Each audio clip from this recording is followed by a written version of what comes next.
Hey everyone, and welcome to Chef AJ Live. I'm your host, Chef AJ, and this is where I introduce you to amazing people like you who are doing great things in the world that I think you should know about.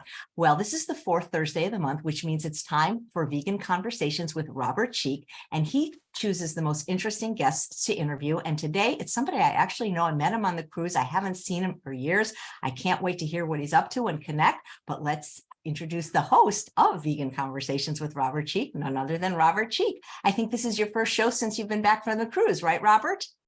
Well, we did that special one with Jeff Palmer with the Vegan Bodybuilding World Championships a couple of weeks ago, which I appreciate. But as far as Vegan Conversations with Robert Cheeke, yes, we're back in action, making it happen the first time since the Vegan Cruise, where all three of us hung out. And who's that other third person? None other than vegan athlete and entrepreneur Roger Smith. Roger, welcome to the show. Pleasure is mine, Robert. Good to see you, buddy. Long time. Yeah, good to see you too. It's been a little while, but I've often thought that you have some of the biggest and best arms in the whole vegan fitness industry, the best biceps around, and you have been vegan for more than 2 decades. So it's not like you built your body by eating animal protein. So, right. Roger, why don't you talk to us about your vegan journey, because you started more than 2 decades ago. Why don't you tell us the beginning, the origin story, and then we'll take it from there and learn about your advocacy, activism, what you eat, how you train, and where you get your protein. Well, thank you, Chef, AJ, and Robert for having me on the show. I'm just so excited about it because let me start over like my journey. So I'm originally from Panama. A lot of people don't know that, but I am. So being Latino, having that background, we come from a very strict dietary choices, right? To put it in those terms, right? It's because a lot of that had to do with culture. So culture plays like a big role. And part of the culture, you have like the way you dance, so you have like a typical dance, right? But you also have the food that you eat plays a role on part of that culture because they all gather in the family and they all eat. So the reason why I bring that up is because I never had any type of knowledge or any type of education where how to eat properly, right? Basically, this is what you eat, this is what you're gonna eat, and you go from there. So my journey started like Robert said, 20 years ago. As a matter of fact, it was 2002, September, I will become turning 21 years old as a vegan. And my journey started in, basically it was me having that curiosity. I have a friend that actually, he's a vegan, long time vegan. So if I'm 20 plus years, he probably around 23, 24 years in the being a vegan. But back then they didn't even call it vegan, they even call it like strict vegetarian. I think it was the term that they used. So vegetarianism was pretty famous back in those terms. So I started it with him by him being part of our group of friends and then not eating animal product. But I was like, why you don't consume animal product? Like, why you don't eat pizza? Everybody's eating pizza, basically. Everybody's eating burgers and you're not eating this type of food. So like, what's going on with you? Like, you have a problem? There's something wrong with you? And then he finally told me one day, like, did you really want to know why I don't eat this type of food? You have to read this book. It's called, he referred me to The Miraculous Diet.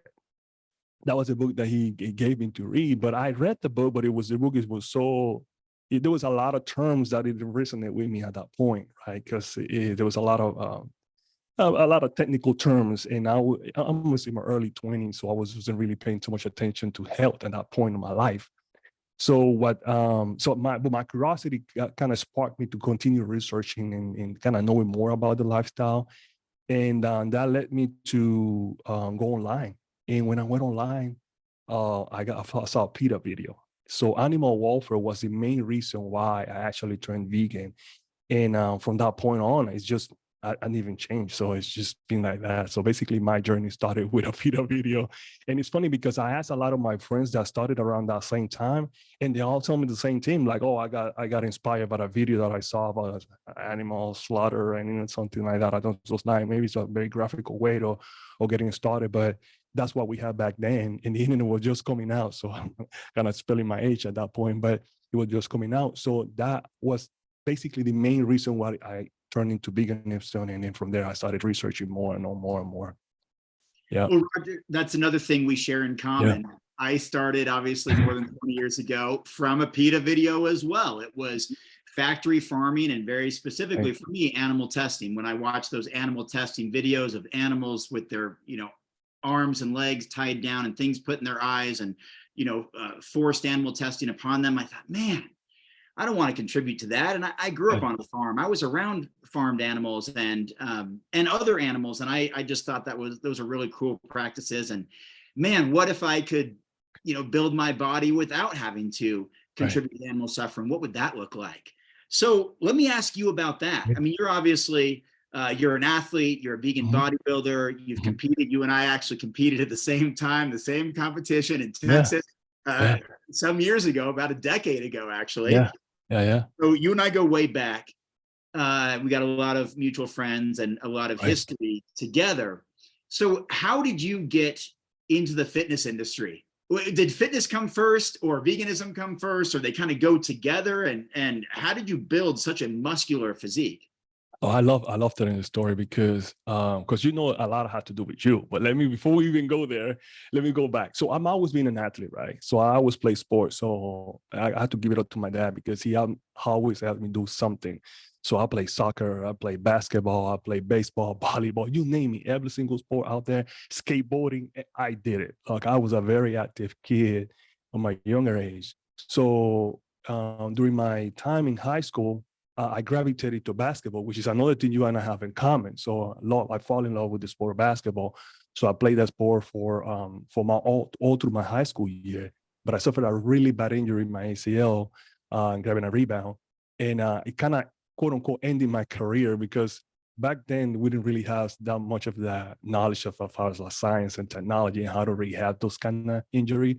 So basically, they just snapped my leg back in position and said, "You keep playing." So that kind of injured me for the rest of my life. But anyway, so since I'm always been into sport, I decided to, you know what? I started to get to a point that what is going to happen with my life from that perspective, from the fitness perspective that I can do. And one of the things that I decided to do was like, well, I need to find something that also give me that passion that gravitates me to stay myself active, because even though now I'm playing the sport that I like, I still want to be able to continue doing those activities. And at that point in my life, I was starting to go to the gym, but I used to go to the gym just kind of like, just to play around with the weight, just to say that I was going to the gym, right?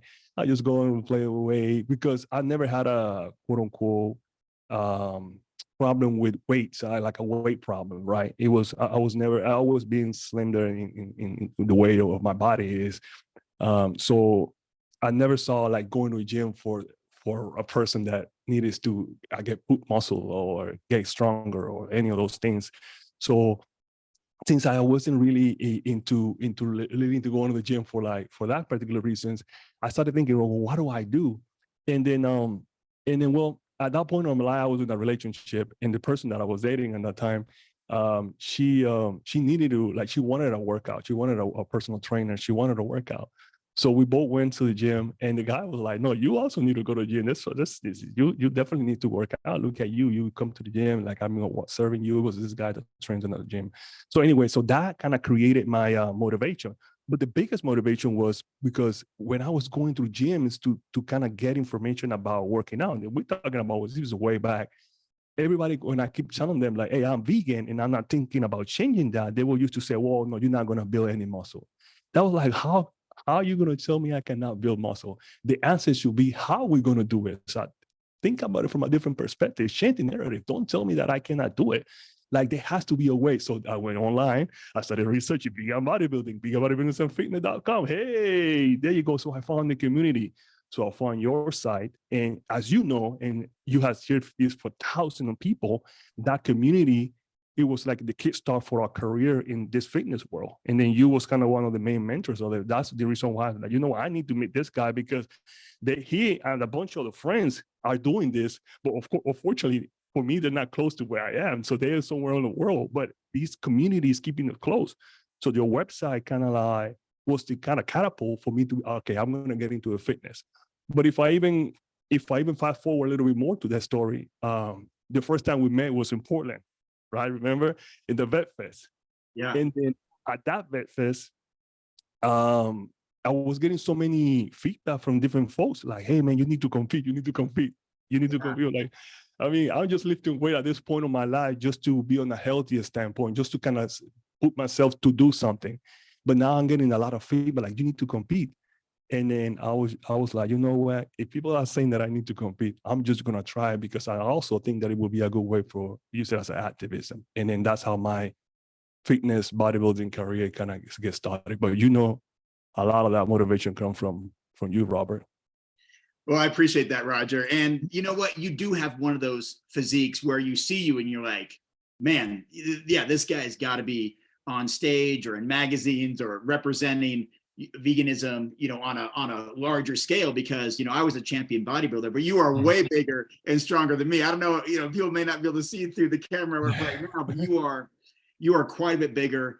You know, you're tall, you're muscular, and you have those towering muscles, like the arms, the shoulders, the back, that it's like, man, that's an opportunity for advocacy and activism. And that's, I still strongly believe in that we, you know, we wear veganism on our sleeve, like literally, you know, we wear it on the back of our shirt, on the front of our shirt, we wear it on our chest, we wear it on our arm sleeve, you know, we carry that with us, because it's like, man, how does that guy get that big without eating animals? And he's been doing it for, you know, whether it was 10 years ago, you'd been doing it for a decade, or now doing it for more than 2 decades, and maintained it and sustained it. So I want to ask you, what do you say when people ask you, you know, I mean, how do you build muscle without eating animals? How do you do it just on plants? Like, what's your response to that?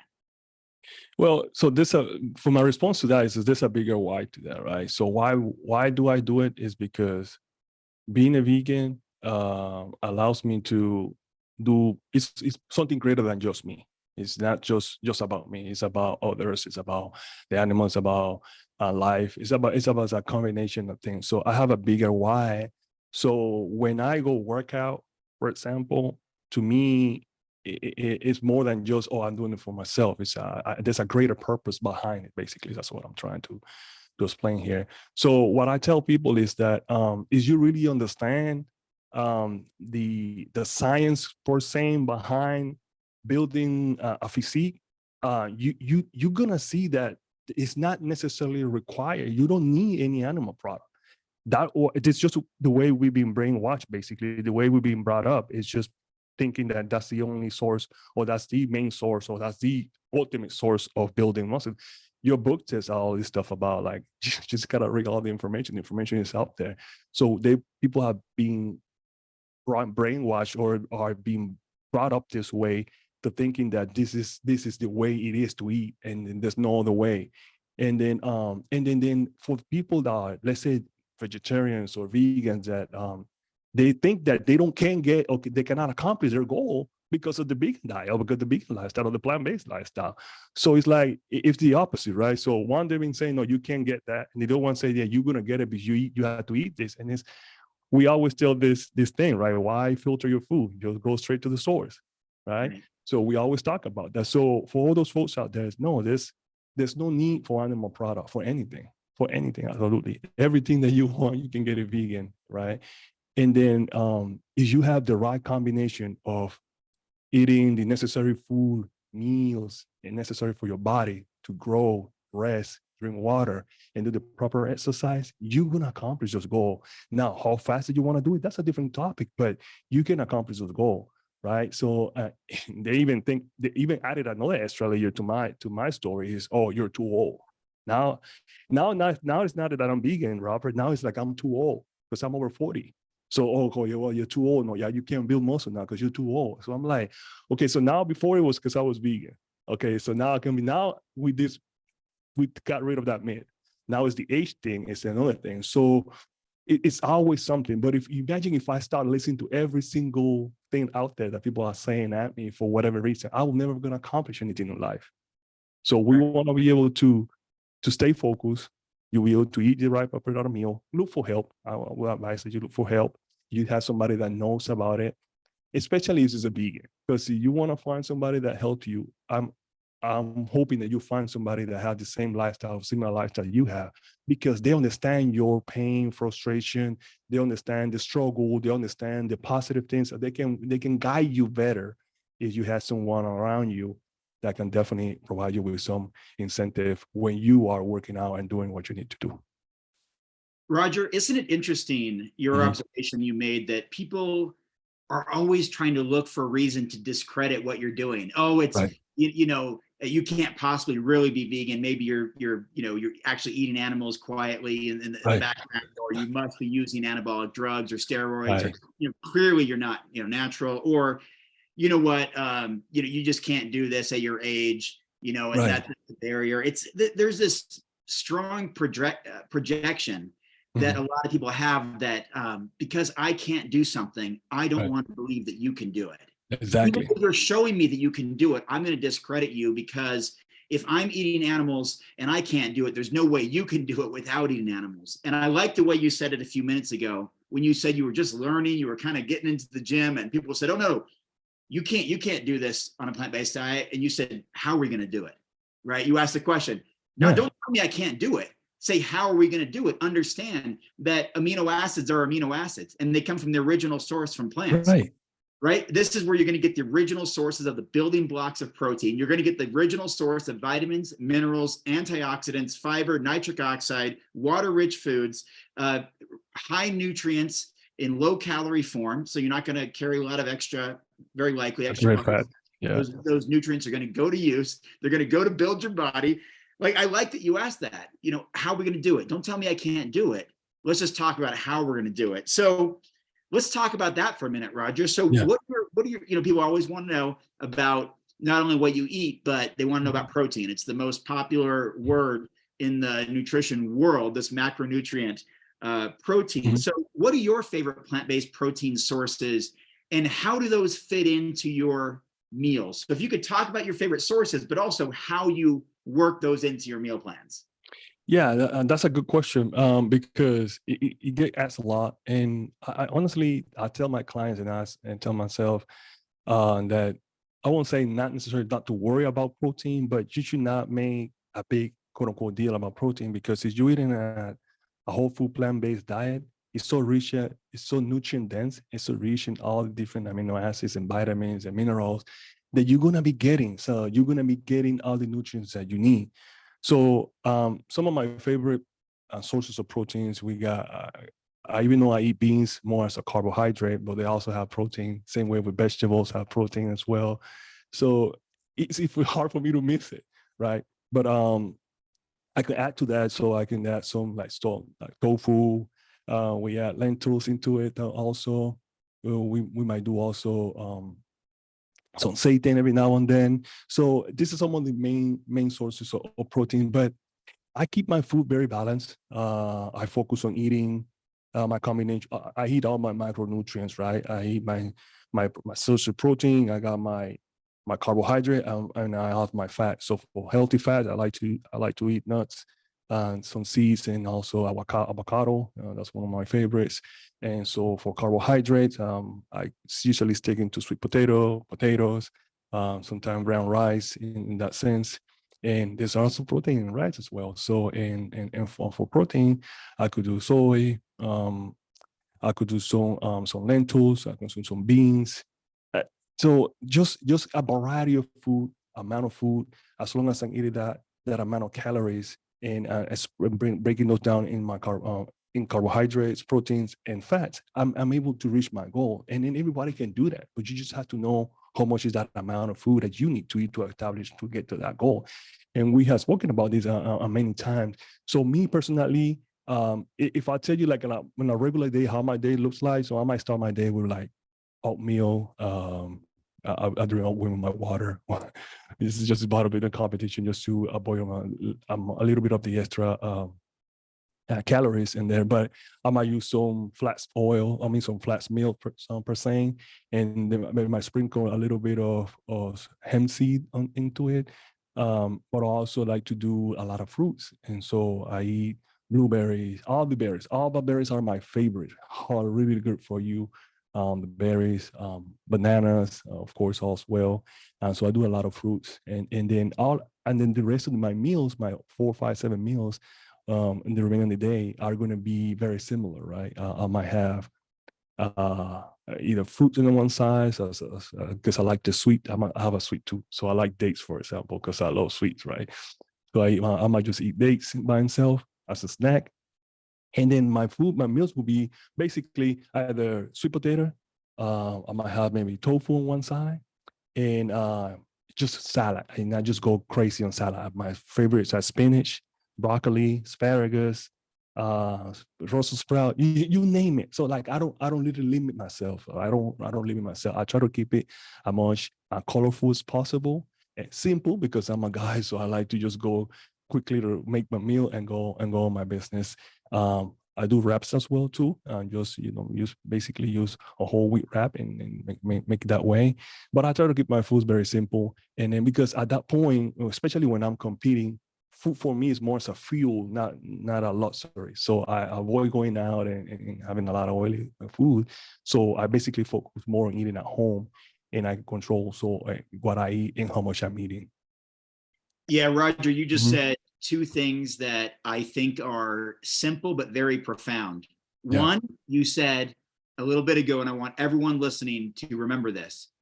You said that if you reach your calorie intake needs, that you'll reach your protein intake needs, that you don't obsess about protein, because if you get enough calories by default, because of the nature of macronutrients and the embodiment of food and where the amino acids come from and all of that, if you reach your calorie needs, you'll reach your protein needs. You said that. I think that's very profound, and for people just to make sure that is a take-home message, because that question keeps coming up about protein. But we have to look at total calorie intake, which is how we gain weight, which is how we lose weight, which is how we maintain skeletal muscle mass.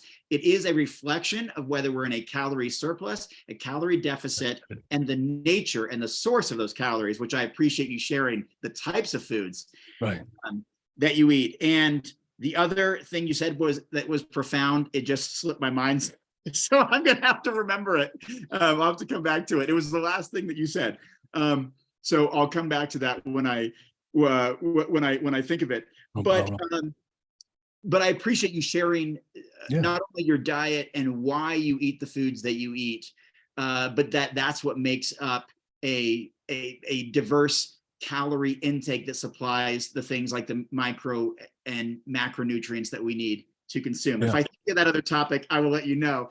But in the meantime, there's something really important here. I get this a lot when I'm traveling, when I'm touring, when I'm speaking. Marilyn had a question. She's worried. She's got 4 teenage boys, and they like to build their body. They like to lift weights. They want to get bigger and stronger, much like you and I, like we had aspirations of getting bigger and stronger. But they worry that they've got to consume animals, because that's what we learned, that milk does a body good, that beef is what's for dinner. They read the muscle magazines, perhaps. They see it on social media, all these influencers who are omnivores and all of that.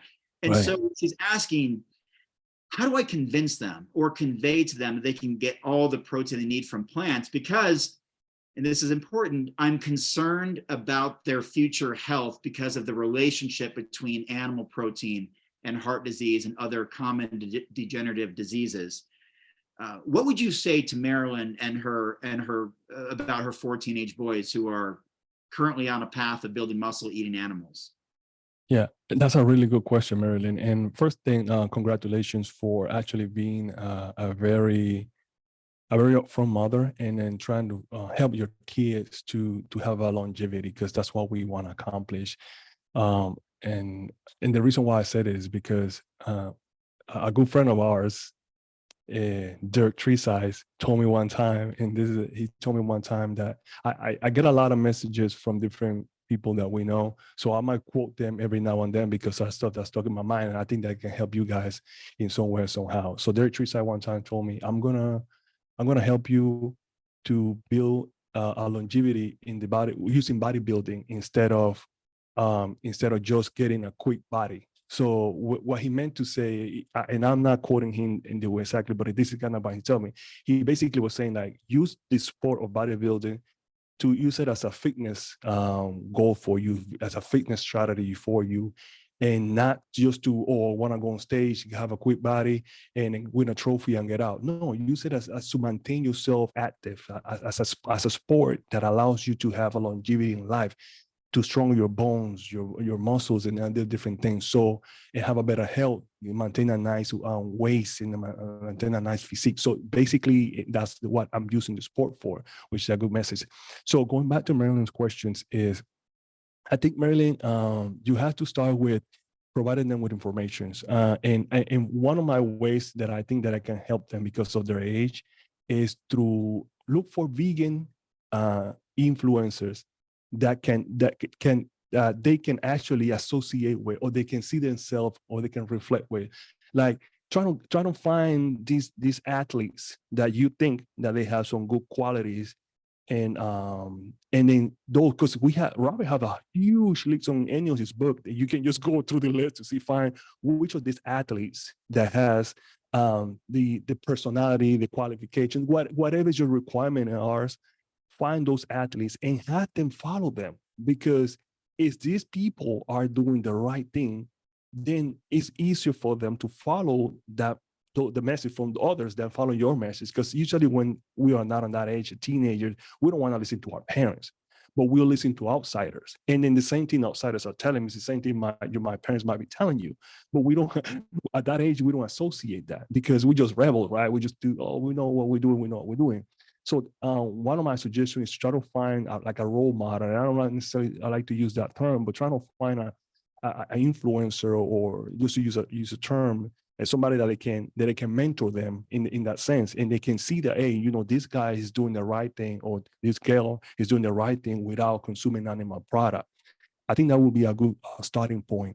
I think another advice that I will give them is I don't watch documentaries and things that they can.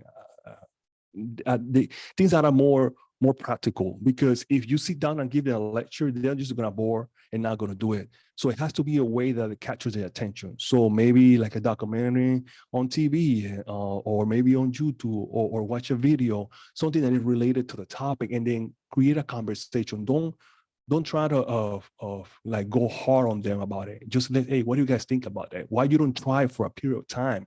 Hey, let's do what did you try for? I don't know, 30 days, 60 days to see how it goes, see how you feel. Let me see how you feel by doing it. Because once they start making those small changes and then trying it, then they might continue. They might continue doing it, or at least they tried it for that period of time, and then eventually at some point they'll change their mind. But the thing is, like, they need to have a figure or something that they can follow and say, okay, it's possible. I had, Robert's community and all the other friends that we have. That's how I got inspired. I got inspired because I saw others that was doing it, and they were doing it successfully. I'm like, oh, it is possible. Yeah, okay. Instead of me following this guy saying, no, you can't do it. No, I'm looking for the guys that know how to do it. Okay, let me go talk to them. It's like if you wanna learn how to fix a car, you don't talk to a doctor about it. You go talk to a mechanic, right? And then if you want to talk about building muscle as a plant-based diet, you don't go talk to a carnivore, because he doesn't know any better. He's going to tell you it's not possible, because the only thing he or she knows is how to do it with their eating. But we know how to do it with our lifestyle. We know how to do it. So we got the secret, which the secret is nothing secret. There's nothing secret about it. So we know how to do it. So have them talk to someone that knows about it, is doing it in a successful way.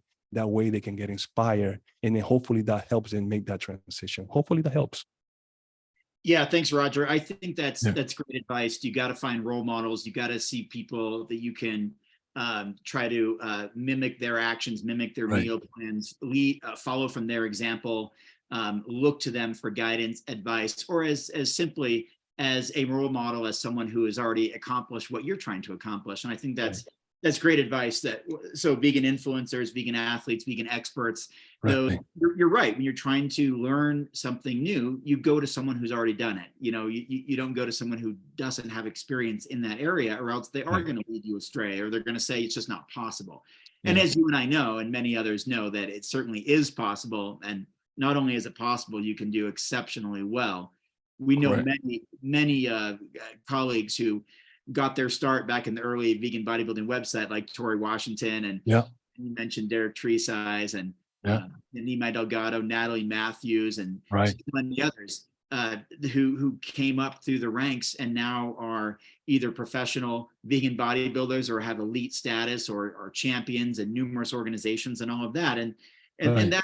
that's where you can find a coach, a mentor, or even simply, like you said, just look online, even on social media, and find someone who's doing what you want to achieve, and just kind of pay attention to what they're doing and learn from them.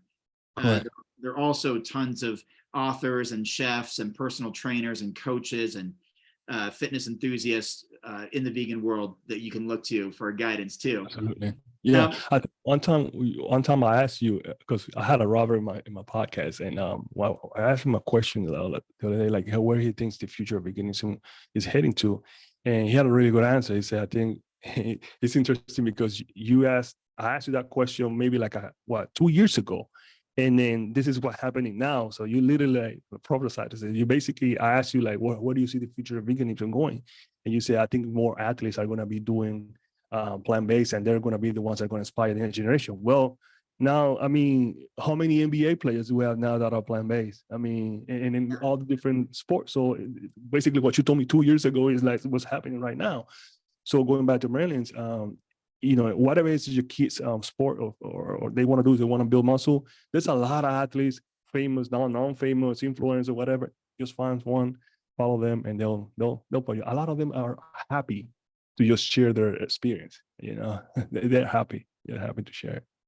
Yeah, it is great, Roger, that there's so many more plant-based athletes now in professional sports, in Olympic sports, winning world championships, winning world titles, setting world records, or just simply just showing that you can do it in the NBA and the WNBA and the NFL and these professional leagues. And of course, bodybuilders and powerlifters are doing exceptionally well in some of the biggest, strongest sports that are often associated with eating as many animals as possible. And now here are these people who are just eating plants and winning powerlifting competitions, setting weightlifting records, winning bodybuilding competitions, around the globe. So people are out there doing it. So you're right. Go find them. Let's switch gears and talk about, let's continue to talk about the nutrition for a little bit, a little bit more nuanced. Cynthia wanted to know about vitamin B12 and what plant-based foods have it, or if you got a supplement with it. And while we're on that, Roger, let's talk about other supplements too, just because protein and supplements, when I have weightlifters, bodybuilders, big muscle men or women on the show, these are the questions that come up. So what do you have to say about vitamin B12 and supplementation in general? Is it necessary? Where do you get it from? Those types of things. So when it comes to B12, this has been a topic for so many years because it's two sides, right? So one side say, well, yeah, you don't need B12. I won't say, well, you don't need B12, you don't need to supplement it, finding food or whatnot.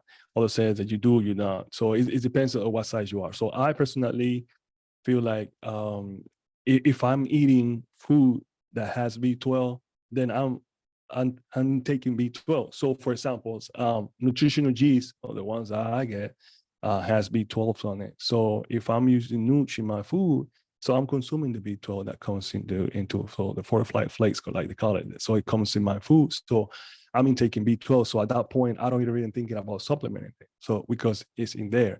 So I know there was for a long time, it's always been the concept of like, well, vegans are deficiency in B12. And you can have a B12 deficiency without even being vegan, because I know omnivores that they take B12 and they're not even vegan, right? So that's not a vegan thing, for example. This is a personal thing. It's a nutrition thing, whatever, how you want to categorize it. So if the person have a deficiency in B12, regardless of your lifestyle, then yeah, you have to take care of that, right? Now, if they say vegans deficiency in B12 because of the whole cell being in the animal and the food that they eat and all that different things, we mean or not, I don't want to get into all that. Everybody knows where the origination of the B12 comes from and not. If you want to supplement B12, take your supplement and then be happy with it and then continue doing what you're doing. I personally prefer to eat food instead of supplement food. supplements for me is a supplement, is to add on to whatever you're doing. So I'm a segue right there into a supplement because I kind of pair both of them together. So if I can find any food that has B12, I'd rather consume that than have a supplement. But if, let's say, if I'm in the worst case scenario that, oh my God, there's no other alternative, I need to up my B12 intake for some reason, and then supplement will be the quickest bet. Yeah, I might definitely, of course, I'll take a vegan B12 to put it in those terms. I don't really have to explain that, but yeah, so I'll just say it. But for me, it's all about eating as much food as I can eat. So my whole thing is like, if I can eat, the more whole food I can eat, the better. So if I break it at 80-20 or 90-10, however I want to break it, but the more whole food that I can consume, the more actual food, this actual nutrient sources, then I'm happy. So I think that's a great balance for me. And then going now to supplement. So I'm not an anti-supplement type of person. So I'm not here to tell you guys, don't take supplement, don't take protein shake, don't take this, right? But I rather you consume your food more than you take supplement. So for example, I there's a product, I'm not gonna plug the product here, but there's a product now. It's a product that is high in protein, have no carb and no fat. So when I saw that product, I'm like, wow, this product is a food. I'm gonna give up. It's a soy product, right? It's a soy-free product actually. So that's the name of the brand. So it's a soy-free product, high in protein, no carb, no fat, for example. So for someone that's saying, well, I need to up my protein intake. Yeah, now you don't need to even have a protein shake because now you got something that you can cook and you can eat, right? And then you have that actual meal instead of having to go and, let's say, take a supplement. Now, if you take supplement, well, make sure that if you take supplement, look for brands that are more on the natural side, like you can read the ingredient, you understand what you're consuming. And even though you can actually make your own protein powder with oats, you can just put it in the blender and you can add a couple things, just a couple of recipes online. I can show you guys a couple of recipes online that you can actually make your own protein powder if you want to make protein powder. So that's where I am with supplements. I think it is, you can never replace eating food and working out. That's one thing that I'm going to tell you guys, never. So you still have to put the work, whatever that work implies. You still have to eat. You still have to have your calorie surplus, calorie. You have to be, you still have to do the due diligence in that sense. Supplements is just to add on, basically. So it shouldn't be the staple. If you're just getting started, I wouldn't even recommend thinking about supplement. Not even. Focus on getting your food right, your form right, your rest right. So focus on the basic stuff. And then if you get to a level that you might will start thinking about supplement. That's just my advice to you guys. Because when I started, it wasn't like, oh, I didn't go on to Robert like, hey, what's the best supplement that we can take? No, so you ask the question like, well, what a workout? How do I fix this? How can I gain this? You start working the basic, and then you can start adding things while you start learning. It's the same thing like when you start learning about veganism or start learning about eating your food. You start with the basic stuff. Okay, how can I replace what I'm eating? Instead of thinking about, oh, what is the ultimate food for the maximum health? I mean, it's like you'll take different steps. Let's take different steps. So that's my advice with supplement. I'm saying basically, I'm saying that if you're going to take supplement, try to do as most natural as possible. Read the ingredients, try to make it from reputable brands out there. I would advise anyone that's starting, even your level is high or level is medium, depending on where you are in your working out. Try to stay as more whole food as possible, and then stay away from a lot of those chemicals. And then if you're talking about B12, then for me, in the specific B12, the same thing, I will put in the same category of supplement. Is you can get your B12 from other sources of food, get it from there, and then make sure you're getting enough. Because I asked a doctor one time about this, and they said you have to have a certain amount of B12 per person, and then per day, per sample. So you make sure you're consuming that amount. If you can get it on food, you can do it through food, but it's not, then you can take it through supplements. So that's my take on that. What about you, Robert? What's your point of view on this?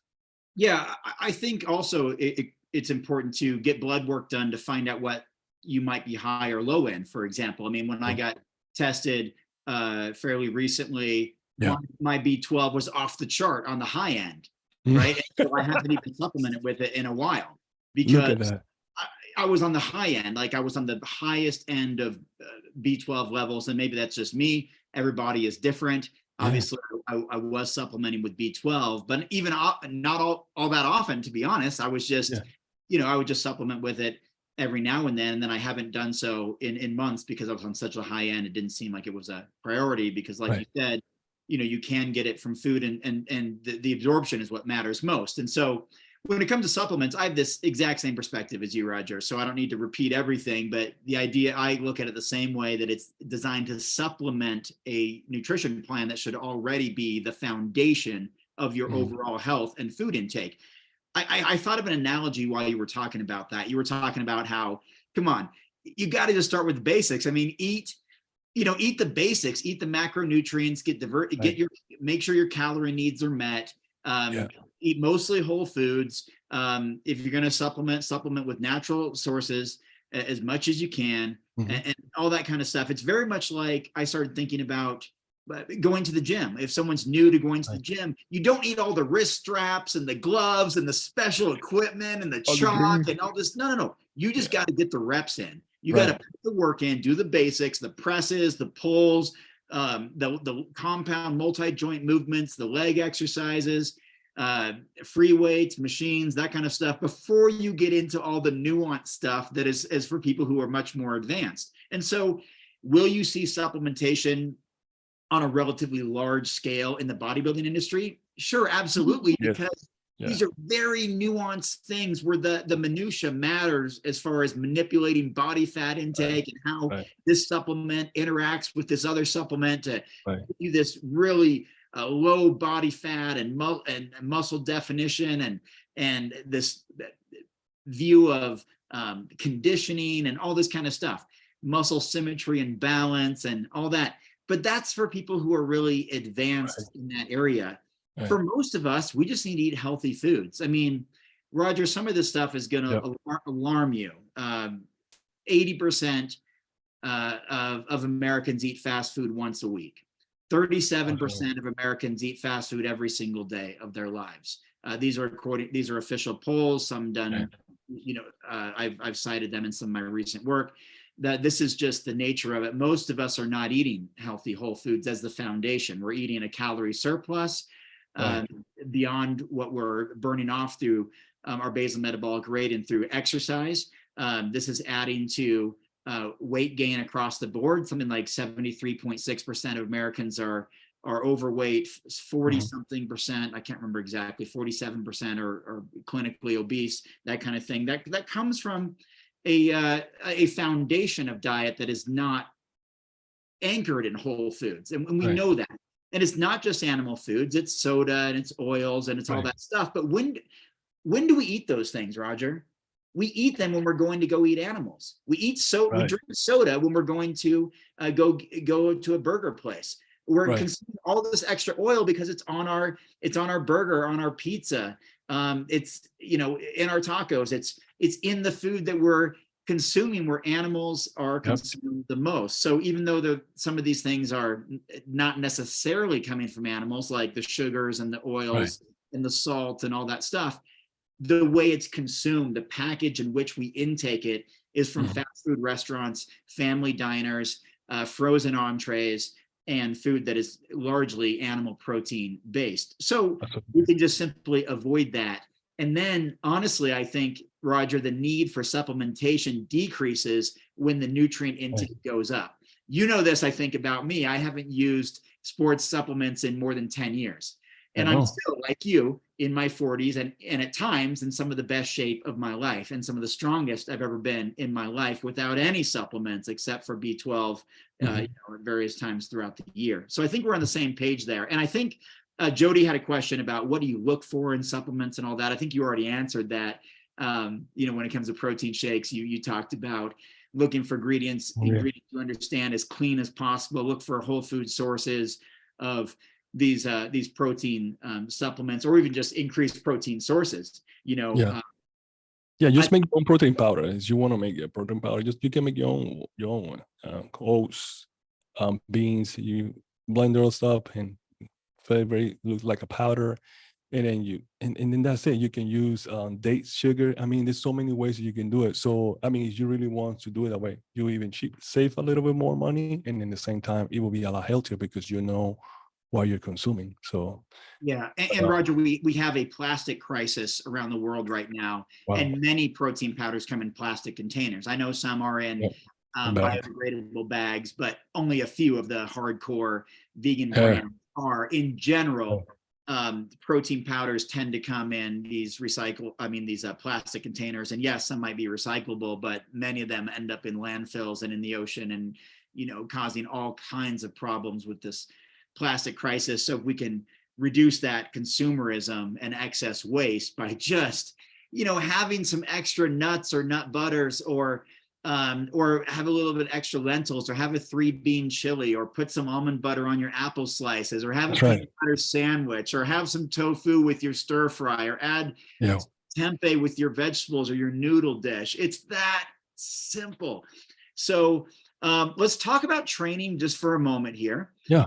We had a question here. Where did it go? I wanted to say one thing about supplement before we go into training. That sometimes supplements also, they create a placebo effect, meaning like you take the supplement and then it makes you think that you're getting stronger, or gaining something out of it. It's just that effect. It's like people take pre-workout or post-workout. I'm like, oh, I'm ready to work out. So, it gives you that feeling, and they might have some caffeine in it that is causing that, but it's like people think that if you don't take that, then you're not going to be able to perform. And I actually did this my own self. I tested this, and I never shared this with anyone before, so I'll share it with you guys. I went, I think I did like a whole month, and I was taking, I don't know, some supplement. Let's say it was a pre-workout. And I was like, okay, let me see if I take this, of course, of a vegan brand. I was taking a pre-workout, for example. And I'm like, let me go take this out and let me go work out to see how it feels. And then so I'll use it for let's say for a whole month, so I can have enough data. And then the next following month, I went with no supplement. Guess what? There was no different. It was like the same. It was the same reaction. Like, I won't say it was worse, right? But I would say that I didn't see no difference. Like, even taking supplement or not taking supplement, I was able to perform at a higher level. What I found out is, like, if I rest, if I have a good night's sleep, if I have a good rest, I can perform in the gym if I recover better. That's the reason why you want to eat good quality meals, because if you recover better, then you can work out stronger. You don't need to have the post or pre-workout, all the different things. So that's just my personal opinion. Yeah, I agree, Roger. There's so much of the mental aspect of whether you're going to make forward progress or not. And just, showing up day after day is one of the best things that you can do to be consistent. Exactly. You don't need the magical potions and the special powders and all the wonderful tools and all of that. You need the basics. You need to show up every day. You need to put in the work. You need to get a sweat going. You need to get some resistance training going and work muscles and eat the right foods to help them recover through the amino acids, the building blocks of protein, repair damaged muscle tissues, replace electrolytes lost through sweat, getting complex carbohydrates to help refuel and rebuild the body. That's what we need. Right.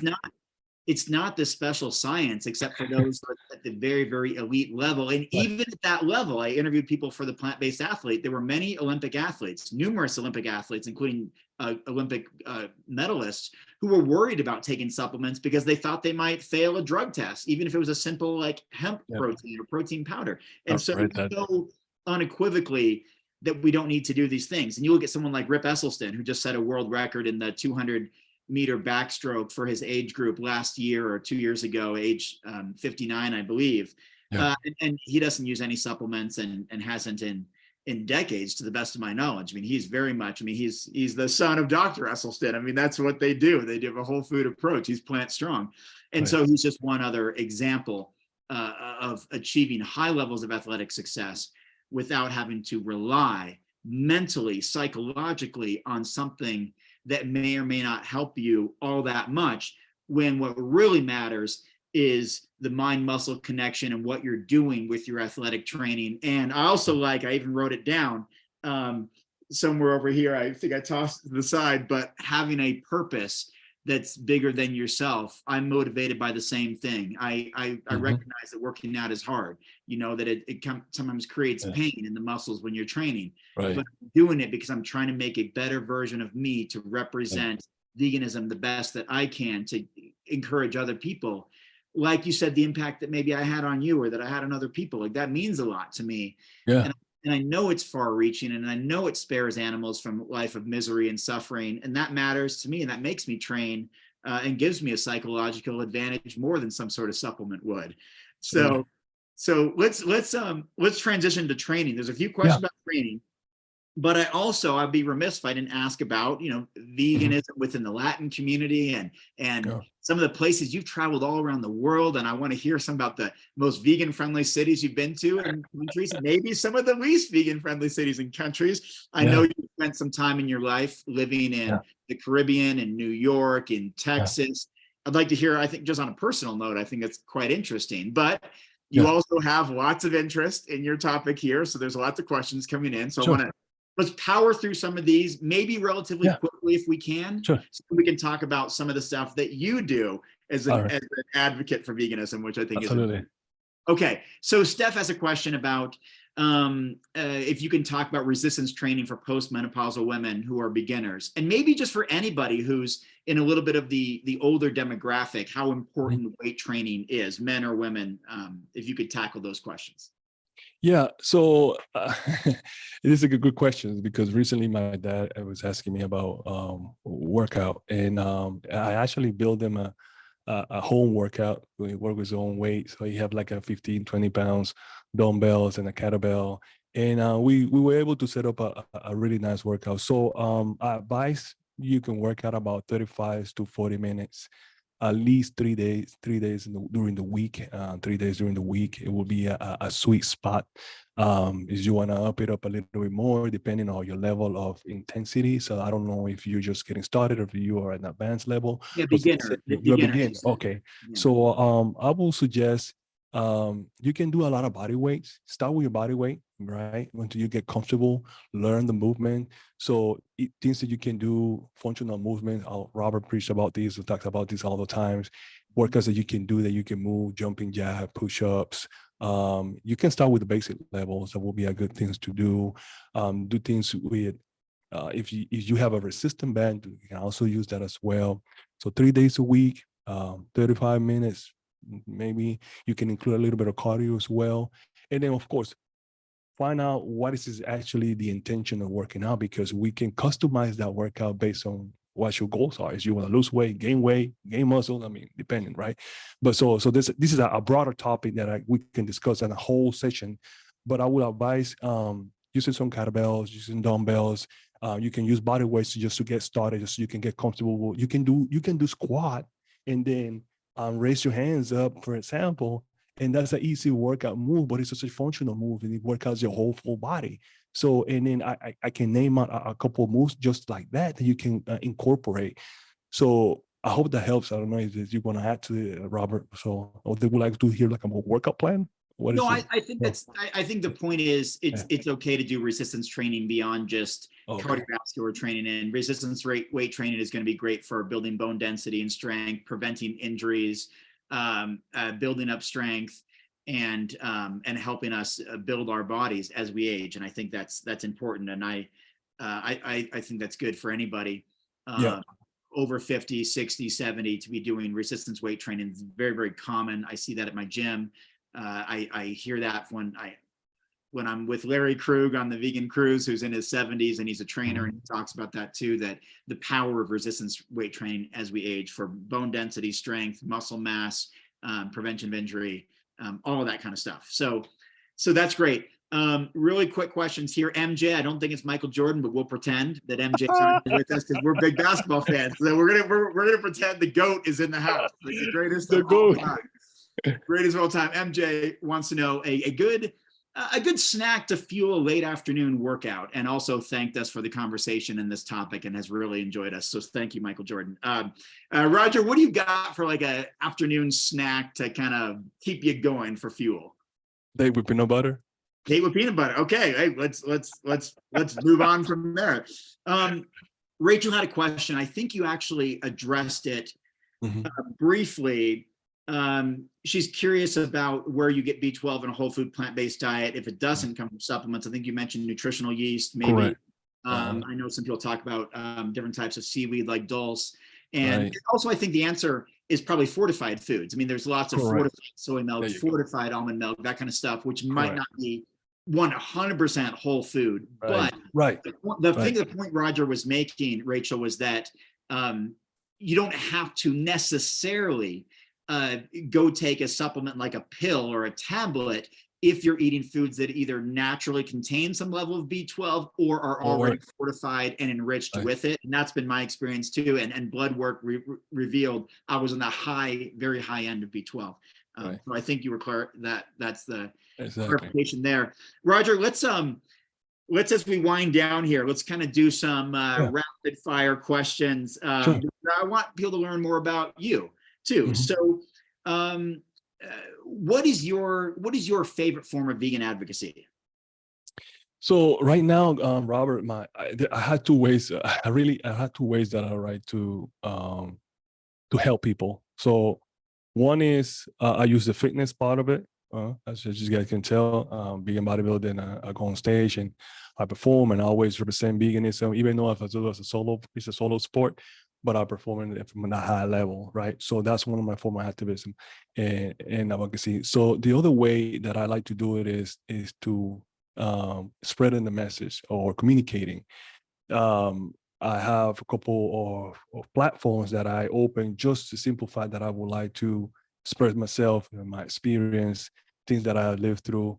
And I speak all in facts on my own personal experience. And I use that as a way of help others. And also, if somebody else needs coaching or help in that sense or transitioning, I can help them as well too. I'm always open for that. I certified with eCornell.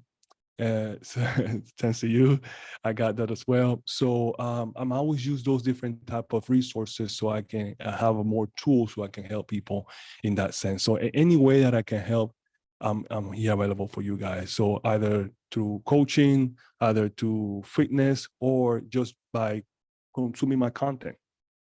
Amazing. And for those who tuned in late, Roger Smith is a vegan athlete, entrepreneur, podcast host, been vegan for more than 20 years, and also does a lot of work in the Latin community. Can you talk about the growth of veganism or lack of growth? I have to admit, I don't know a whole lot about it at the current state. So can you talk about veganism within the Latin community these days?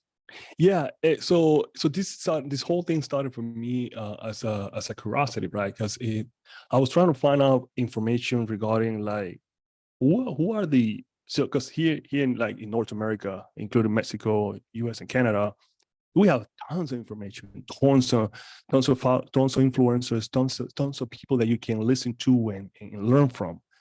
But then I started noticing there was a lack of content above like Central South America. Any further that you go, it was a lack of information, and I was wondering why, and I couldn't grasp the reason why. And one of the things is because the information was not basically communicated on their language. Now, like for example, now Robert's book, you can find in the different languages, which is great because now we getting the message in different forms or in different way to express the message in different languages. So I noticed that there was a lack of information, especially on the Spanish, regarding to veganism and the whole thing. So, and I was like, well, you know what? Instead of me complaining about it, let me do something about it. So I decided to say, you know what? I'm gonna create a podcast, and I'm gonna talk about vegan from a Latin perspective. And that, which is not really that much different, right? It's just basically me saying veganism in Spanish, which is vegano. Vegan is vegano. So just add an L and then that's it. So it was just me talking in Spanish about veganism and all the different things that I went through. So for whoever consumed that content can relate to it. Oh, okay, there's a voice, not only the voice for the voiceless, but it's a voice that speak my language that's talking about the things that I'm interested in knowing. So that's all I wanted to do. And I created this platform. So one of the things that I decided to do is like now, after a couple of years of doing that project, because I'm still doing it, people started reaching out to me and saying, well, you've never been to my country, so you don't know what it is to be vegan here. And I was like, okay, so what do I do about it? Okay, let me do something about it. So I started traveling to some of these countries out of my own pocket. Nobody sponsored me anything, right? So this was my idea. So I went to a couple of these places, and I was actually wanting to live like, okay, let me see how it is to be vegan in Cuba, for example. People talking, oh, it's so difficult to be vegan in Cuba.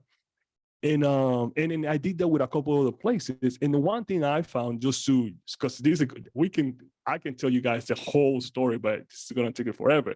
But the one thing that I find out is like, one is like, if you really want to find vegetables and fruit, any country in the world that you go is gonna have vegetables and fruit. So you're gonna find something to eat. Now, the one big difference that I can tell is the variety. We don't have such a variety of food, of product, of brand, but we're talking about processed food brands. So the good thing about some of these places is that you can always go back and eat the basic. Yeah. Basic is not gonna kill you. Now, you go to some of these places, they don't want to have they're not gonna have 3 walls in the supermarket full of plant-based products, right? They might not even have a section for plant-based, but you're always gonna find seeds, nuts, vegetable, fruits. I mean, the basic stuff you're gonna find, so you can cook your own meal, you can prep your own food. So that was the thing that was the message that I got out of different places.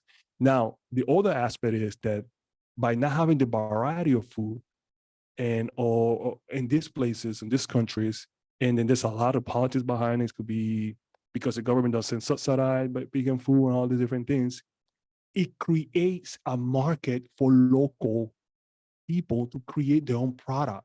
So now you have locals creating their own brand, creating their own seitan, their own plant-based meats, creating their own plant-based cheese, all these different products. So you have a lot more local creating product. So now you got small entrepreneurs here and there doing different things. So it creates a market and an opportunity. People are monetizing out of creating this food. So I saw that there's a lot of other opportunity.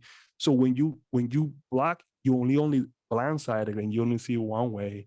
Of course, you're never going to see light, but when you open up your eyes, and you can see a lot more things and a lot more opportunity, and that will start happening. So if you're a person that live in a country and say, oh, there's no way you can be vegan in this country, it's because you never even tried it. You never gave it the opportunity. You didn't even research it. Because I've been to some of these places, like I went to Cuba, one of the most difficult countries to find vegan food, and I found vegan food. I found restaurants. I mean, maybe I didn't find my 100% vegan restaurant, but well, there were actually, but there were not many. There were like 2 or 3 maybe out of 15 options. Happy Cow actually has a good opportunity to find places, but I was able to find the basic stuff and some food. So you can find if you really wanted to. So that's one thing that I got out of the whole experiment, Robert.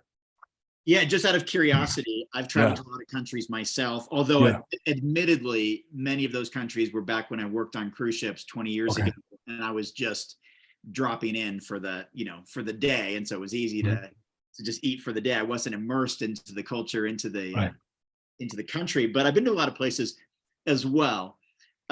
What would you say is maybe the most vegan friendly city you've ever been to? Let's say outside the United States. And then what would be the least vegan friendly city? This can be cities or countries, but what are like the most vegan friendly place outside of America, and then the least vegan friendly place, which needs support and more work, and maybe we can help, support that growth. Okay. So I would say from the ones that I visited, Bogota, Colombia, very vegan friendly. Okay. Not only from the food standpoint, Capital city, right? Yeah, exactly. The capital of Colombia, correct. Yes. Not only from the food standpoint, shout out to my Colombian friends, and not only from the food standpoint, but also from the whole animal movement too. So they're pretty strong on that. So I had not been to all South America, so let me clarify that I had not been to the entire South America, so I can. Robert asked me the country that I've been to, so I had not been to other countries in South America, so I can't compare. But the ones that I visited, this one has been the most vegan friendly for me, because there was vegan restaurants all over the place. They have There are several vegan clothing brands made locally. Again, shoes, belt, all the different things. The only problem that they have, and I need to tell you this, guys, and I told them, is that you need to make sizes bigger, because here in America, we, the sizes, like for example, if I'm an extra large here in the US, for them it's like a 3 or 4 XL. So the shirts are really, really small. I don't know, maybe the frame of people on that side of the world is different. But anyway, so so that was the biggest friendly city that I visited. Now, the less vegan friendly, I will have to put also Costa Rica is pretty vegan friendly, and Panama is also being very vegan friendly, but only from like the food standpoint. But Colombia was like more overall. Like you can find from clothing to activism to Lifestyle. yeah, the lifestyle, correct? Like the vegan lifestyle in general. That place is was the less vegan friendly that I visited. It could potentially be, I could potentially say Cuba could be probably the most less vegan friendly, just because there wasn't as many variety of restaurants or options, and that's typical. Like, we all know what the situation there, right? So it might be the reason why. But even with that, I had an experience that I went to a hotel, and I asked the chef, like, can you make something vegan? And the chef was like, yeah, sure, I can do that. So she made me a nice plate with rice and lentils and peppers. I was like, it was really good. So you can still get it customized, because they use they use very natural, because they use squat as a dip. I mean, they don't really have a lot of processed items, because a lot of food, they don't get food from the outside. So they really stick to what they can build with their own hands. And really quick, there is another Yeah. question I'm going to get to in a second. Yeah. You're in Houston, Texas these days, right? Right. Yes, I'm in Houston. What's the vegan scene like there? Obviously, you came from, I think, New York before that. Right. But I've heard some good things about Houston, and I plan to go later this year. So hopefully see you in a couple months. Absolutely. Houston is, they say it's going to pass Chicago, be the 3rd largest city in America soon. I've heard that all year. Population should surpass Chicago soon. So the 3rd largest city, potentially behind New York and Los Angeles in America. Yeah. What's the vegan scene like in Houston? It's good. It's good. When I'm in the vegan scene from a food standpoint, yes, we have a lot of variety of restaurants, very diverse. You can find Asian, you can find soul food, you can find just typical American food. Like, you can find anything you want when it comes to the vegan cuisine. So in that sense, we are very advanced. The one thing about Houston is a very spread out city. So you might be on the west side of Houston, and it takes you about 45 minutes to an hour to get to the city, and then that's where probably the majority of the restaurants are concentrated, right? So that's what, like, probably the biggest complaint from people. So they want the options to be built more closer to where their area is, and not always, that's not always going to be the case. So but the scene is a very good scene. We have from the whole Texas in general. I have to admit that has been, people will be surprised, but you got some really good restaurants. Austin, of course, we all know is the mecca of veganism in when it comes to Texas. But then I will put Houston second when it comes down to the cuisine aspect of veganism here in that list. And then probably I will put San Antonio and Dallas and fighting for 3rd place when it comes to food. Roger, can I add to that? Yeah. It sounds like, if I'm not mistaken, beyond just the food scene in Houston, you have Dr. Baxter Montgomery there, who's doing some amazing work in the hospital system, as I understand it. I believe Garth Davis moved back there. Yeah. Dr. Brooke Goldner and Thomas Tadlock there. Yeah, they're from here. Yeah. Yeah. So you've got, I mean, that's just people off the top of my head. I'm sure there's more. I think, is it Dr. Howard Jacobson? Is he nearby? Maybe not. I thought he was in Houston. Maybe he's not. But you got beyond. The point is, it's beyond the food scene. Houston is growing with the medical professionals. I just named three doctors that are pretty big names off the top of my head that are there. In fact, I saw Dr. Baxter Montgomery a few days ago in Washington, D.C. Oh yeah. Learned about some of the stuff he's doing in Houston. So that's fantastic. Yeah. I want to get to one last question here from Rachel. So we'll switch gears, just get this last question answered, and then I want to hear, like what you're working on right now and how people can support you, follow you, listen to your podcast, follow you on social media, find out what Roger's up to. So here's one last question before we wrap up today, Roger. And again, I really appreciate your time the last hour and 10 minutes or so.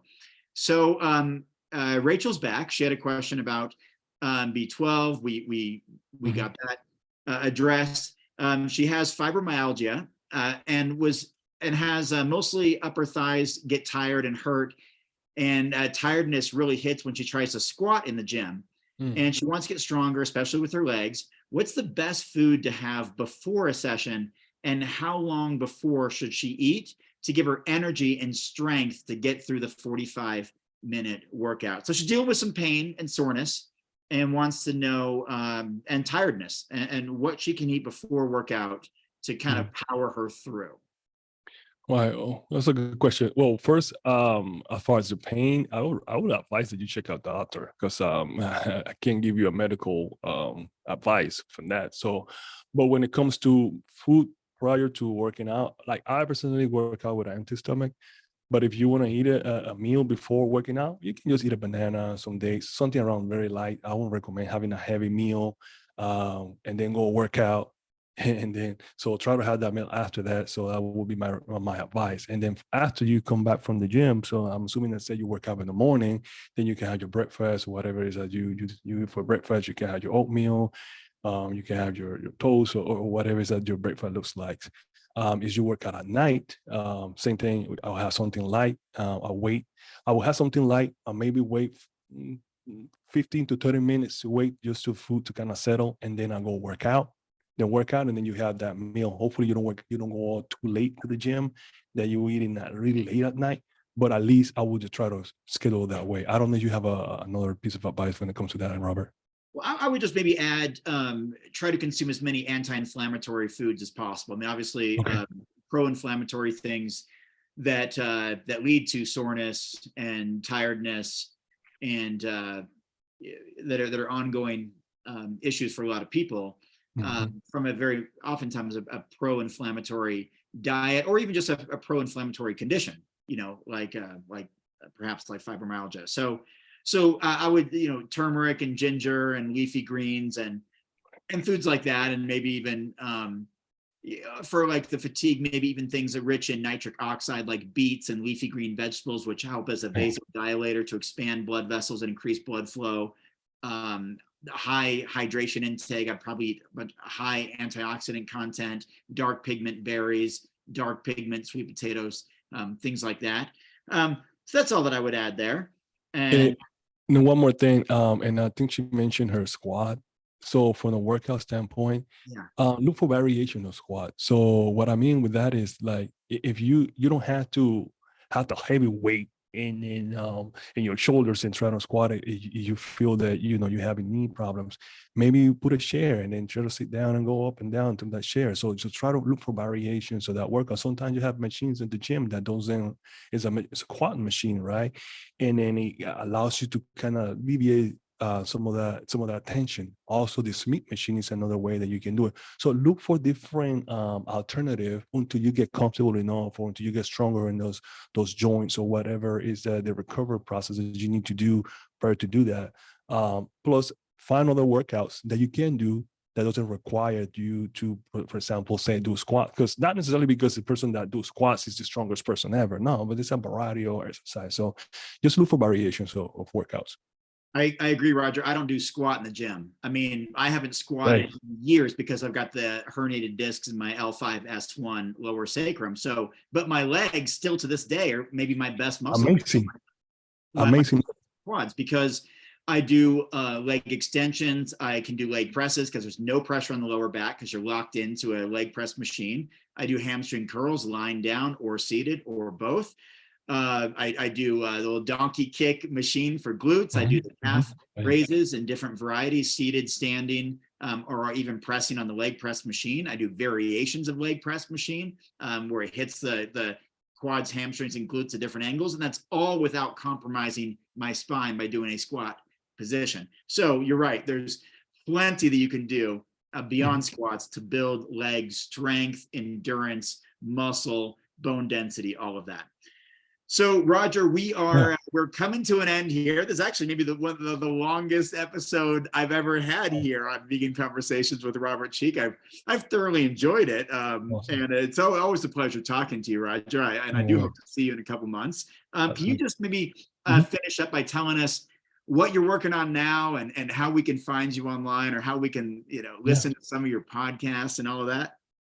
Yeah, absolutely. Thank you, Robert. Thank you for the opportunity. Same way with Chef AJ. So right now I'm currently training for a show. So I've been away the last 3 years from the sport of bodybuilder. But when a bodybuilder tells you that it's being off season, it doesn't mean that it's not training. It means that they're not training for a competition, which is a different thing, right? So I've been for the past 3 years. I've been away. I've been doing different things, different projects. So now this year I decided I'm going to compete. I'm going to announce my dates. It's October 7 and October 30. I'm going to do 2 shows. It's first time in my bodybuilder career that I'm going to do back-to-back shows. So I'm going to do a show on October 7 and I'm going to do another show on October the 30th. So I still have plenty of time. So I'm prepping for the show. So you're going to see in my social media, which I'll announce in a little bit, you're gonna find posts that are related to some of the workouts, and I give some tips on some of the workouts and what else I'm doing as far as building different part of my body for a competition. Now, I have a couple of the projects coming up. So one is I don't want to give out too much, but I'm gonna say that I'm working on a project here in Houston where I'm building. And when I'm going to be able to create an entertainment center, but it's going to be hopefully plant-based. So that's all I'm going to say. And it's going to be catered to anyone, everyone. But I want to be able to cater to or get to a different demography as well, to a different type of people also that is a completely different world. And then also promote veganism and plant-based from that perspective by giving them something that they can feel more entitled, that they can feel more happy, and they can feel more like their universe. And in the same way, I'm kind of putting veganism or putting plant-based into the equation by having vegan options, right? So it's going to be a whole full plant-based entertainment center. So I'm excited about that project, and it's going to be here in Houston. And the rest is just, if you're just going to follow me or listen to my podcast, my handle is Vegan Roger. As simple as that. It's at Vegan Roger in Instagram, and then I have a link tree there, and then you can find all the links for my podcast, and I'm on Spotify, I'm on YouTube as well, and I post episodes for my podcast in my YouTube channel as well. And it's every other week I post either an English episode or a Spanish episode, and most of the time, it's not all the times. There are different topics. I just talk about different things that comes to my mind. And in episode number 6 and 7 is actually Robert, and I'm hoping I can bring Chef AJ in one of my upcoming episodes. But yeah, episode 6 and 7 of the podcast, I'm already in episode 153. It's Robert. I interviewed Robert, and then you guys can hear what he said prior to even launching his book, because it was during that time. Well, thank you, Roger. It has been an absolute pleasure. I could tell from the comments, people really enjoyed it. I appreciate you sharing your experience as a longtime vegan. It's just so inspiring to see someone who's been vegan for decades and maintains the amount of muscle mass that you have, and also has the compassion. Yeah, that's what I love about you, man. I appreciate that you lead with your heart.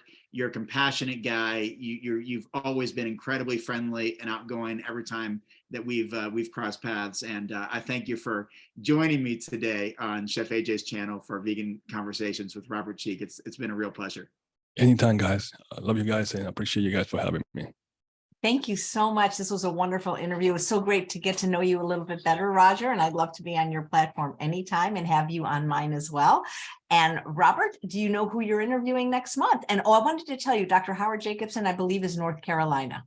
I thought about that as I was saying it, and I remembered it was like a random conversation. He was driving through Houston or something, and when he reached out to me, so I realized that as I said it. But thank you for the fact check correction. And Chef AJ, I don't know exactly who is next month. It's going to be a mystery, but I will have that determined. Well, is there somebody on your bucket list? Because we can maybe ask them. Well, I've got a number of people on the bucket list, so we'll just leave it open-ended. I've been traveling for weeks. I just got back. I was actually just outside the White House 2 days ago when the South Korean president was coming through. It was very wild. Lots of Wow. Secret Service and police and all that. I was in DC.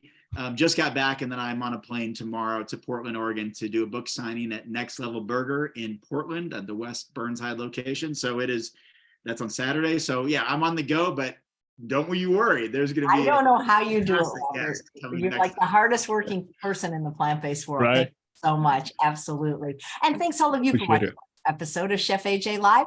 Please come back in about an hour when we have a Q&A with Dr. Michael Greger. Take care, everyone. Bye.